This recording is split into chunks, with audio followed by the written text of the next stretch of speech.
So the Earth's average temperature has increased about 2 degrees Fahrenheit during the 20th century.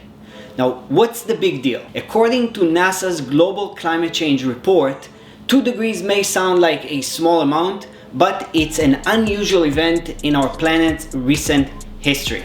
Earth's climate record, preserved in tree rings, ice cores, and coral reefs, shows that the global average temperature is stable over longer periods of time. Furthermore, small changes in temperature correspond to enormous changes in the environment. For example, at the end of the last ice age, when the northeast United States was covered by more than 3,000 feet of ice, average temperatures were about 5 to 9 degrees cooler than today. Effects that scientists has predicted in the past would result from global climate change are now occurring. Loss of sea ice, accelerated sea level rise, and longer, more intense heat waves. Hi, my name is Kobe, an associate with Noor Private Wealth. If you're new to my channel, we focus on helping our clients build wealth in the most tax efficient way. And in today's video, we will talk about climate change as an investment opportunity. So let's jump right in.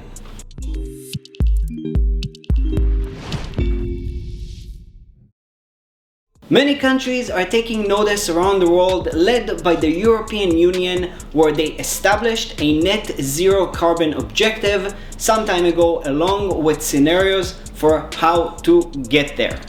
Last summer, the EU put climate-friendly projects at the heart of its pandemic recovery strategy.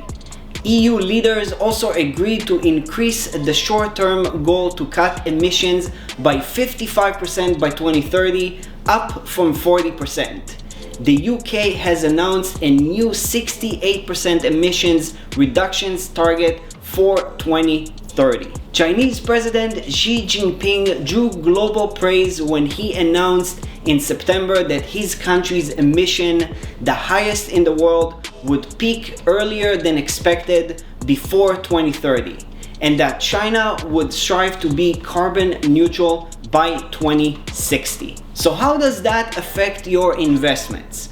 Well, if you don't incorporate this into your long-term investment strategy, you might be not only missing out on potential returns, but also sustaining long-term losses.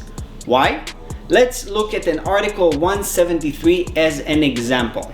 Article 173 is often identified as an example of France's leadership in sustainable finance, the voluntary reporting framework developed by the Task Force on Climate-Related Financial Disclosures. A mouthful, right? Well, the article asks investors to report on how they account for environmental, social, and corporate governance criteria, with specific mentions of climate in their investments policies. It also asks them to set out how they contribute to the low carbon energy transition and other environmental objectives. So a portfolio manager that oversees a few $100 billion pension fund in France will have a hard time justifying buying Suncor, for example. Low price to earning ratios will not cut it as an explanation when Suncor's oil sands are so detrimental to the environment. A stock goes up when investors buy the shares. You can have the most undervalued stock in your portfolio. If investors don't buy the share, it will always be underperforming. Companies that will help us move towards a carbon neutral future will see a truckload of money coming their way from governments and as well from investors. This is what we're seeing with solar, renewable energy, Tesla, and so on. And it's not for nothing, solar power costs have plummeted dramatically, and for the first time ever, falling below the cost of fossil fuels. The rapid drop in the price of solar energy has seen an exponential learning by doing curve far exceeding projections that experts made. In fact, current costs of energy were expected to be reached only in 2035, according to some experts. This is particularly important because renewable energy now makes sense not only from an environmental perspective, but also an economical one. and the investment opportunity does not go unnoticed even by the US utility companies with no green agenda. Renewable energy is growing at an exponential rate. According to the International Energy Agency, renewables reached 30% of global electricity generation capacity in 2020. They are not doing it for the environment, they're doing it because it's cheap and profitable.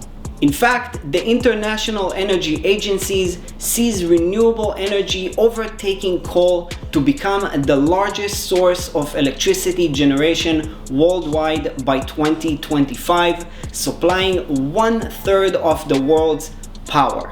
As more and more money flows into this space, economies of scales are reached, cost drops, and profits increases. This is a once-in-a-generation opportunity that could help your portfolio grow and, who knows, maybe in the process save the planet. That's it for today's video. I hope you found it valuable, and if you haven't done that already, make sure to hit the like button, and if you want to see more, don't forget to subscribe.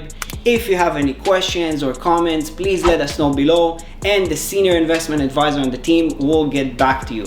Thank you very much for watching, and I will see you next time.